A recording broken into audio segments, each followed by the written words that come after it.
લોકો કહે છે રાજનીતિ ગંદી છે, બરાબર છે. રાજનીતિમાં જ્યારે અભણ, અંગૂઠા છાપ, 8 પાસ, તડીપાર, ક્રિમિનલ જેવા લોકો ફિલહાલ છે અને એના માટે ગંદી હોઈ શકે કારણ કે આજ લોકો ગંદકી મચાવી શકે છે. રાજનીતિમાં શિક્ષિત યુવાનોની કમી છે. શિક્ષિત યુવા આજે આપણે બધા જ જાણીએ છીએ કે જવાબદારીના બોજ નીચે દબાયેલો છે.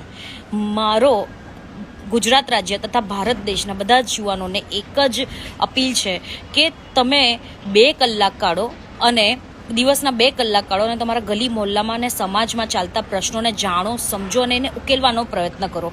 કારણ કે એ એક શિક્ષિત યુવા જ્યારે રાજનીતિને પોતાના કર્તવ્ય તરીકે જોશે ત્યારે જ આ ભારત દેશનું ભાગ્ય ઘડાશે અને આ દેશને આપણે એક સાચી દિશામાં લઈ જશું અને ન કે કોઈ ચાવાળો કે કોઈ તડીપારના હાથમાં દેશ આપે અને આ દેશ અધોગતિ તરફ વળે.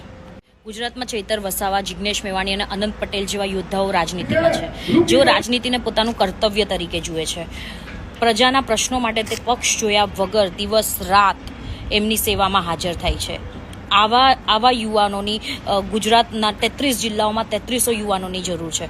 જો 3300 યુવાનો ગુજરાતના હરેક ખૂણામાં આવી જાય તો આપણે આ રાજ્યની શું, આપણે આ દેશની સરકાર અને એનું ભાગ્ય બદલી શકીએ છીએ.